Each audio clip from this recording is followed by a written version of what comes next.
India Pakistan के बीच में गर्मा गर्मी हमेशा से बनी हुई है। 1999 में हुआ कारगिल वॉर एक ऐसी घटना थी जिसमें 500 से अधिक भारतीय सैनिक और करीबन उतने ही पाकिस्तानी सैनिक मारे गए। कारगिल युद्ध ने इंडिया और पाकिस्तान के बीच दूरियां बढ़ा दी।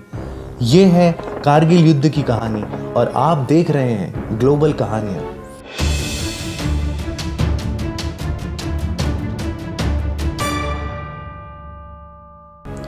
1947 में इंडिया का बंटवारा हुआ और पाकिस्तान का जन्म हुआ। कारगिल बल्टिस्तान का हिस्सा था और बल्टिस्तान लद्दाख का एक ज़िला। कारगिल में विभिन्न धर्म के लोग रहते थे, लेकिन इस जगह की जनसंख्या काफ़ी कम थी क्योंकि ये जगह के आसपास बहुत ही ऊंची ऊंची पहाड़ियाँ थीं। जब 1947 में इंडो चाइना युद्ध हुआ तो एक LOC बना। LOC का मतलब है लाइन ऑफ कंट्रोल। LOC वो रेखा है जो भारत और पाकिस्तान के नियंत्रित जम्मू और कश्मीर के भागों के बीच है। इंडिया के पास कश्मीर का 75% हिस्सा है और पाकिस्तान के पास 25%। LOC इन दोनों हिस्सों के बीच की रेखा है। 1971 के इंडिया पाकिस्तान वॉर के पाकिस्तान के हार के बाद दोनों देशों ने शिमला अग्रीमेंट साइन किया था। शिमला अग्रीमेंट में दोनों देशों ने वादा किया कि वो LOC पर कभी भी लड़ेंगे नहीं।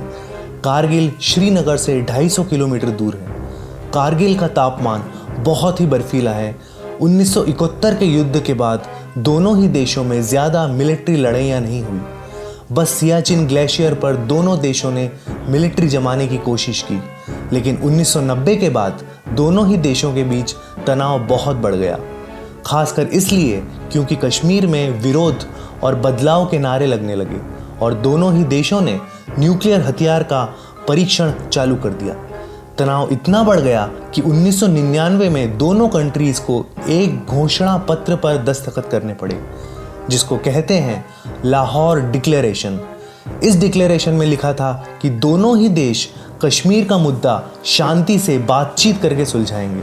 दोनों ही देशों को कश्मीर के ऊपर ज़्यादा से ज़्यादा नियंत्रण चाहिए था। 1998-99 में पाकिस्तानी आर्म्ड फोर्सेस ने छुपे छुपे अपने सैनिकों को प्रशिक्षण देके कश्मीर भेज दिया और इन सैनिकों को वो LOC के इंडियन क्षेत्र की तरफ भेजने लगे। इसको उन्होंने नाम दिया ऑपरेशन बद्र।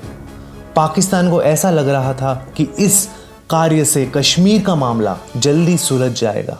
पाकिस्तान के लेफ्टिनेंट जनरल शाहिद अजीज़ ISI एनालिसिस विंग के प्रमुख थे और उन्होंने ऐसा बोला कि सिर्फ पाकिस्तान आर्मी सोल्जर जा रहे हैं और मुजाहिदीन नहीं जा रहे।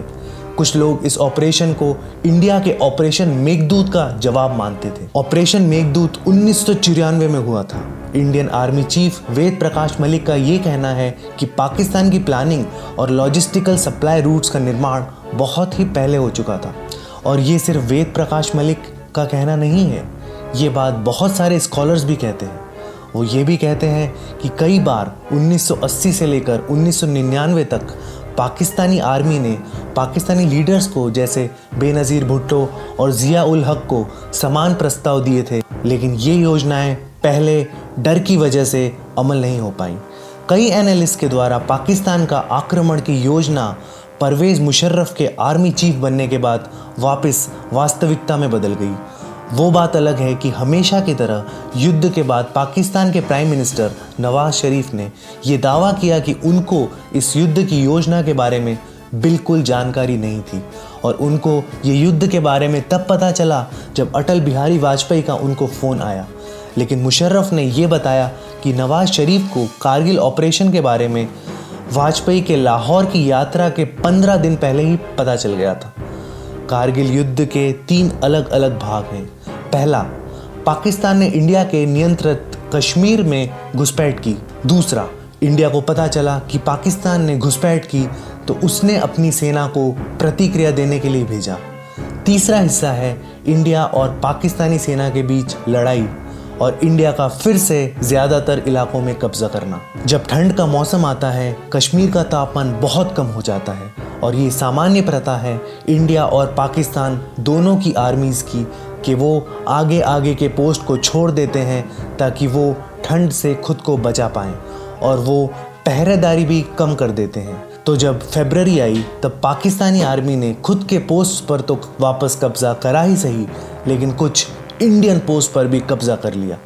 एलिट स्पेशल सर्विस ग्रुप और 7 बटालियंस ने छुपके से इंडियन नियंत्रित क्षेत्र में जाकर इस कार्य को अंजाम दिया। कुछ रिपोर्ट्स के अनुसार इस ऑपरेशन में कश्मीरी गुरिल्लास और अफगानी आतंकवादियों का भी हाथ था। कई दिनों तक इंडियंस को पता ही नहीं चला कि उनके पोस्ट पर पाकिस्तानी आर्मी ने कब्जा कर लिया है, लेकिन मई के दूसरे हफ्ते में एक इंडियन पहरे देने वाली टीम जो कैप्टन सौरभ कालिया के द्वारा चलाई जा रही थी, उन्होंने इस घुसपैठ के बारे में पता लगा लिया। फिर इंडियन आर्मी को ये महसूस हुआ कि उस घुसपैठ की योजना बहुत लंबी चौड़ी थी। उसके बाद गवर्नमेंट ऑफ इंडिया ने ऑपरेशन विजय शुरू किया। कुल मिलाकर 30,000 इंडियन सोल्जर्स इस ऑपरेशन में लगाए गए और इंडियन एयरफोर्स ने ऑपरेशन सफ़ेद सागर शुरू किया। लेकिन क्योंकि ये पहाड़ी इलाका था तो एयरफोर्स इतनी प्रभावित साबित नहीं हुई। इंडियन नेवी ने भी पाकिस्तानी पोर्ट्स की नाकाबंदी कर दी। इंडियन नेवी के पश्चिमी और पूर्वी फ्लीट्स ने आक्रामक पहरा देना चालू कर दिया और पाकिस्तान को धमकाया कि उसका समुद्र से व्यापार पूरा बंद कर देंगे। पाकिस्तान तेल के लिए समुद्र पर निर्भर था और बाद में नवाज शरीफ ने बताया कि पाकिस्तान के पास सिर्फ 6 दिन का तेल और बचा है। मतलब इंडिया ने पाकिस्तान पर शिकंजा कस लिया था। फिर इंडिया ने हमला शुरू कर दिया। सबसे पहले इंडियन आर्मी ने प्राथमिकता दी उन चोटियों पर वापस कब्जा करने की जो NH-1D के आसपास थी। टाइगर हिल, ड्रेस का टोलोलिंग कॉम्प्लेक्स, बटालिक टोटक पर कब्जा किया। फिर उनको सियाचिन ग्लेशियर की भी एक्सेस मिल गई और उन्होंने ऐसे ही धीरे धीरे अपने पोस्ट पर फिर से कब्जा कर लिया। IAF MiG-21 इस युद्ध में बड़े पैमाने पर इस्तेमाल किए गए। इस प्रकोप के बाद पाकिस्तान ने अमेरिका की मदद लेने की कोशिश की ताकि वो इस झगड़े को कम कर सके। अमेरिकन प्रेसिडेंट बिल क्लिंटन ने ये बताया कि अमेरिका की इंटेलिजेंस के पास तस्वीरें हैं पाकिस्तान की उसके न्यूक्लियर वेपन्स को आगे लाने की, जो कि बहुत ही दिक्कत की बात हो सकती थी। लेकिन क्लिंटन ने हस्तक्षेप करने से इनकार कर दिया। जब तक पाकिस्तान अपने बलों को हटाता नहीं तब तक वो बिल्कुल हस्तक्षेप नहीं करेंगे। ऐसा बोलने पर शरीफ मान गए पाकिस्तानी बलों को हटाने के लिए और लड़ाई धीरे धीरे कम हो गई। लेकिन फिर भी कई इंडियन जगहों से उन्होंने अपना कब्जा नहीं छोड़ा और इंडिया ने अपना आखिरी अटैक जुलाई की आखिरी हफ्ते में किया। वो दिन था 26 जुलाई और उसको कारगिल विजय दिवस बोला गया। पाकिस्तान की कश्मीर पर कब्जा करने की कोशिश नाकामयाब रही। पाकिस्तान की दुनिया भर में बहुत आलोचना हुई, खासकर क्योंकि उसने LOC को पार किया था। जैसा कि हमने नवाज शरीफ और क्लिंटन की मुलाकात के बारे में पहले भी बात की थी। क्लिंटन ने अपनी आत्मकथा में लिखा कि शरीफ के इरादे हैरान करने वाले थे। LOC पार करने पर पाकिस्तान ने शांति भंग करने की कोशिश की। क्लिंटन ने इंडिया की तारीफ भी की और कहा कि पाकिस्तान के LOC पार करने पर भी इंडिया ने LOC पार नहीं किया। ये बहुत ही अच्छी बात है। G8 नेशंस ने भी इंडिया का सपोर्ट किया और पाकिस्तान की निंदा की। चाइना, जो पाकिस्तान का बहुत पुराना साथी है, उसने भी पाकिस्तान को बोला अपनी फोर्सेस को पीछे लाने के लिए। तो ये थी कारगिल की युद्ध की कहानी।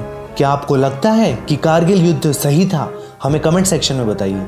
अगर वीडियो पसंद आया है तो लाइक कीजिए, शेयर कीजिए, चैनल सब्सक्राइब कीजिए ताकि आप हमारे वीडियोस और देख पाएँ।